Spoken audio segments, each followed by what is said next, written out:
Glenn is a well-known Melbourne identity in the fishing scene, but this is not just another fishing show. It's a journey with only one intention in mind: to help those in need through the therapeutic benefits that fishing can provide. Everyday people that suffer from various mental health issues. Don't get me wrong, this is a fishing show too. It is the guru's lifelong quest to catch a snapper around the 10-kilogram mark and join the prestigious 20-pounder club. So come along and join us as we use the joy and serenity of fishing to transform lives, one life at a time.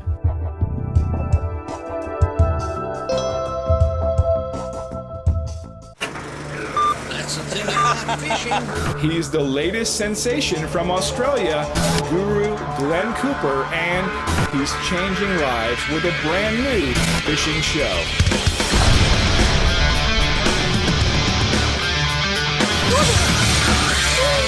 Fishing Guru Glenn Cooper.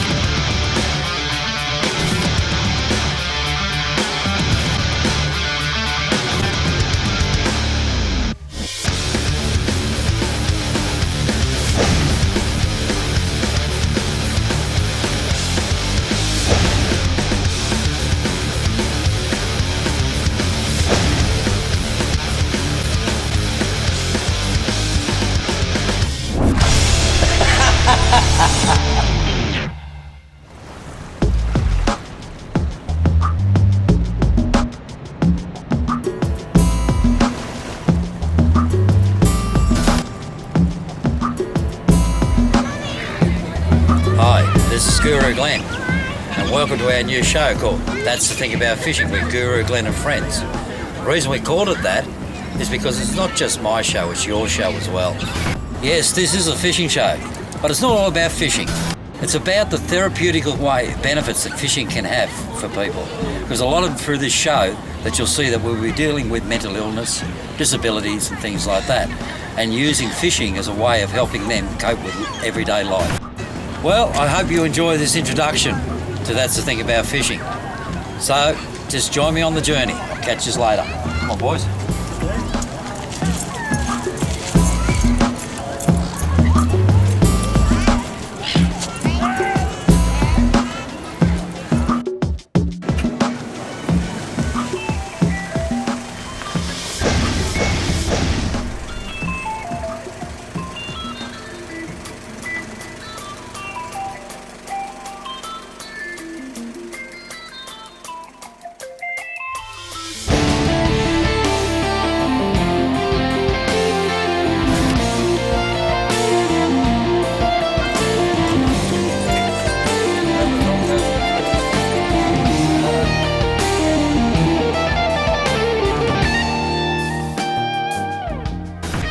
Hey, that's the thing about fishing with Guru Glenn, the fish whisperer, and all my little crew here today.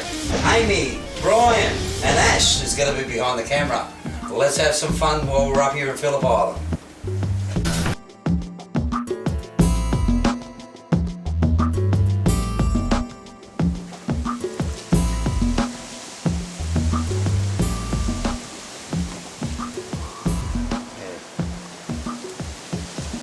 It's windy out here. I don't think we'll be able to do any fishing at the moment. Hopefully the wind will come down. Got black skies that are coming right over above us, stormy. But that's the thing about fishing. You know, like we plan all these things. When you come out here, well, you do all your best planning and doesn't always come to fruition. Oh, Brian's got a playmate. Delilah, what are you doing? Come here. Delilah, Amy moved in with me down to Frankston. And so she wanted her own dog. So what? She gets a little moccasin, Delilah. Not my kind of dog, but she's cute, so I've got to put up with it. Killer dog. Killer dog. That's not the thing about fishing's mascot, so don't worry about it. That's not a dog, it's only a little riot. Delilah can be the mascot. What? No. Yeah, that's not a dog. That's a moccasin. We'll get her a little pink fishing rod. Fluffy cat. That's really bait. It's not a fluffy cat. I met Amy when she came for a job interview, when I owned a country pub up at Camperdown. And she came in for a job interview as a cook. So I needed a cook, so I took her on. Anyway. I'm all creamed out. You what? Creamed out. Yeah, apparently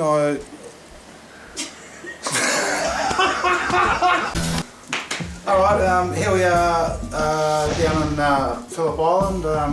I'm down here with the Guru, and we're down here for a good weekend. I've known Glenn for a few months, and I've been trying out fishing ever since, and I've only been able to do it once. But this weekend, we're going to give it another crack and see what we come up with. And he's having a bit of a laugh at the moment, but I reckon I'll be able to do it this weekend, so let's see how we go. Alright, good on you.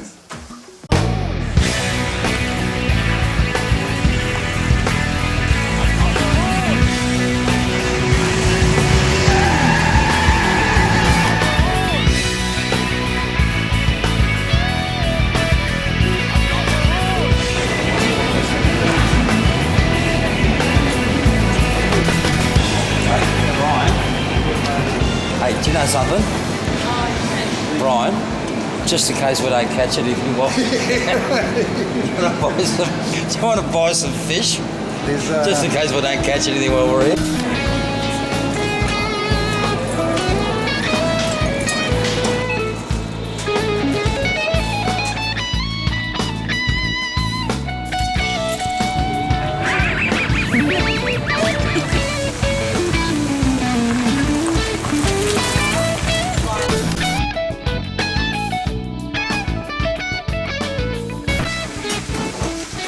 Oh, you got me working on my site too, Ash.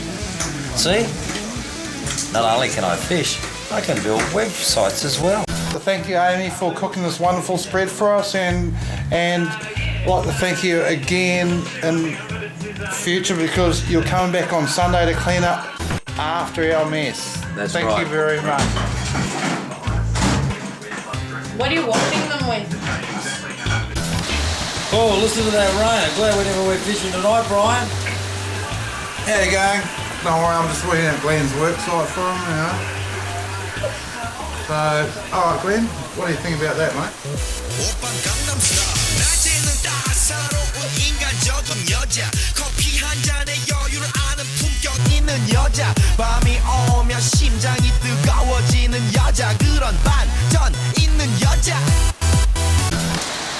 Anyway, signing off for the night.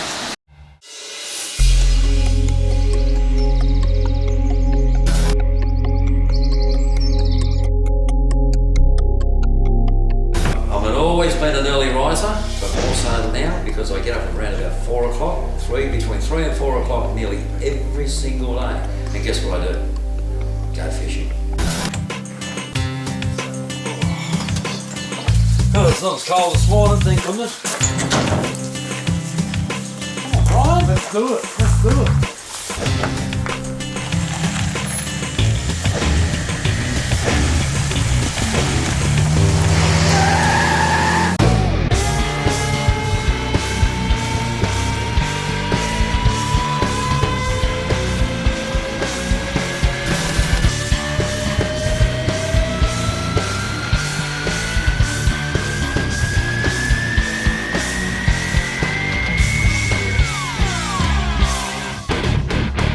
G'day, here we are, Cow's Pier, and I've got my little cohorts with me. We've got Brian, Amy, and Amy's dog Delilah. What a name for a dog. Anyway, let's see what we get.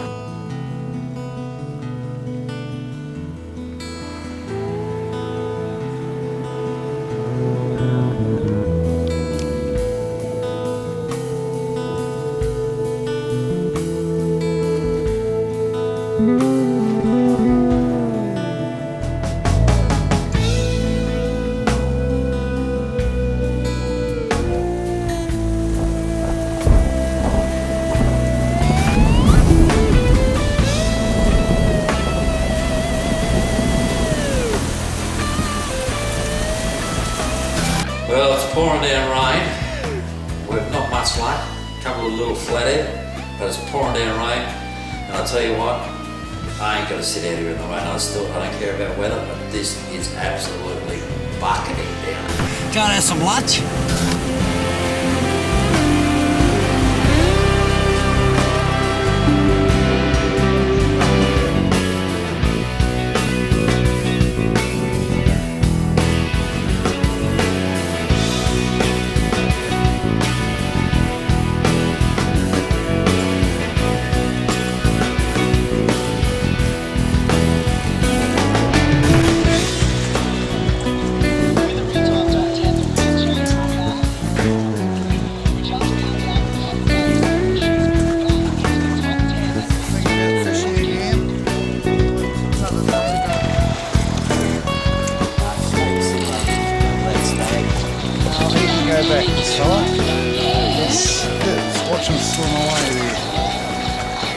Yep, off he goes.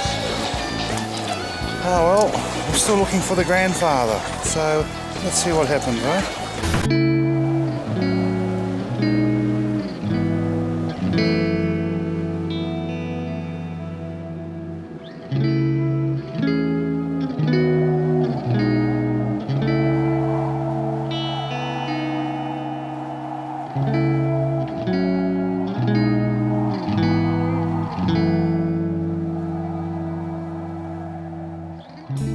Hi, this is Guru Glenn.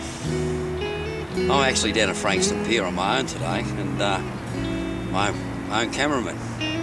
But the reason I'm here is actually going to talk a little bit about fishing and why I love fishing so much, and the joy of fishing. And one of the reasons I like Frankston Pier is because sometimes you can come down here and you're just on your own, and fishing is not only just about catching fish, but also the relaxation. And I just want to give you a bit of a background on me, why that, and the reason why, like I said, I'm doing this a little bit today is just to have a talk about me. This is real. My background is that I'm actually an ex-street kid. I was raised in Sydney. Being a street kid, like from in the early 60s, I was put into orphanages. Ran away from those places and ended up in boys' homes and institutions. I had a bit of a rough upbringing, like in boys' homes and that, like especially in the 60s, you actually had to learn how to survive. So my life became a life of violence, and when I say violence, I mean just survival mode, like in boys' homes, like it's amazing in those places. If you can't handle yourself, you end up getting raped or you're getting stood over and things like that. So that continued right through into the boys' homes when I was about 18, and then all of a sudden I end up, the only thing I could do in my life was I knew how to fight, so I actually became a bouncer at King's Cross. At the same time I'm watching my rod, so if I turn my head, I'm watching my rods because I've got two in. But like, I ended up being a bouncer at King's Cross, worked there for a lot of years. And I've been stabbed and shot at, and so my whole life was wrapped around violence. But in that process, you actually suffer from things like rejection, insecurity, low self-esteem, because you're using those sort of things to actually build, like to show that you may be a tough man, but you're not. You're actually using all those areas in your life to actually, to protect yourself. There's security blankets. I deal with people now and I talk about that whole area, using defensive mechanisms in their lives, security blankets like depression and insecurities, and healing. Well, that went on for a lot of years, and I moved down to Melbourne in '81, and eventually I met my ex-wife. I was still a bouncer in most of the pubs around here and in Melbourne, and met my ex-wife, and I had a lot of problems. I brought insecurity into our marriage, rejection into our marriage. My kids suffered and everything like that. Now, the thing about it is that I knew I had to deal with some of these things. But in the meantime, I used to fish all the time, and I used to realise just going fishing was relaxation. And I didn't really realise that, how therapeutical it was at that time. I just thought it was an escape to get away from everything. But, I put my kids through hell for all that time as well. And then eventually, I ended up going to church, believe it or not, and spent a lot of years in the church, and I was dealing with heroin addicts and street kids who went through exactly what I went through as a kid. I was lucky. I never got into drugs. I don't like drugs. I never got that involved. But I still had the same problems that these kids do, with the rejection and the insecurity. So I spent a lot of years with these, with heroin addicts and drug users, and like I said, street kids, dealing with them and helping them and getting them through, But over the years, I still had to deal with my own problems, and eventually I did. I'm not saying that I'm 100% perfect or anything like that, because you never are. You still have times where you're hurt and your rejection or insecurity raises its ugly head. But I've learned over the years how to deal with it now, which is great. And I'll tell you what, fishing's been a great part of it, a big part of it. And like I said, that's why I'm involved with a lot of the things that I'm involved with, right? And I want to take fishing to these, to people, the therapeutical side of fishing. And it's no greater joy to just come down to the pier, sit here on your own, sometimes with friends, and just enjoy it. It's a great place for families. I remember years that, all the years, I've been fishing these areas since 1985. The days that I'd bring my kids down. I've got two lovely kids, a son 32 and a daughter 28 this year. And, we used to come sit down here for hours at Frankston Pier, Mornington, Patterson Lakes. The time I had a boat, the family times that we had it out in the boat. And it was all to do with fishing. And, it brings people closer together, it brings families closer together. And that's like I said, that's why I love my fishing. And I hope whoever's watching this, that, if you're suffering, you're hurting, there's groups like us. You can sit on anywhere at all, and the person can be a stranger, and then all of a sudden, because you've got something in the same common, same interest, all of a sudden, you become friends. Righto, well, that's my part of my story and why I'm so involved with fishing. Plus, another thing is I love fishing, and that's why I've called our new show, That's the Thing About Fishing, because it's reality. Righto, I'll catch you next time.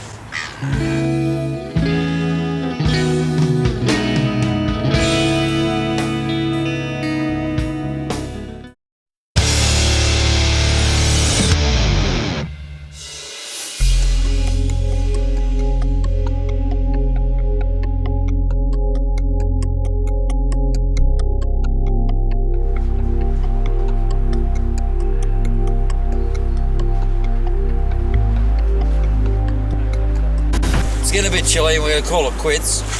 We've spent a fair bit of time down here at Cowes Pier today. Not the best results. Brian got a couple of flatties, didn't you? I did. I think Ash got a couple. Well, unfortunately, it didn't work. And that we're actually after this 20-pounder in the 20-pound club. And so I am going to get my 20-pound snapper, whether it's here or elsewhere. I'm still going to go for it. So join me along my little trip for the 20-pound club.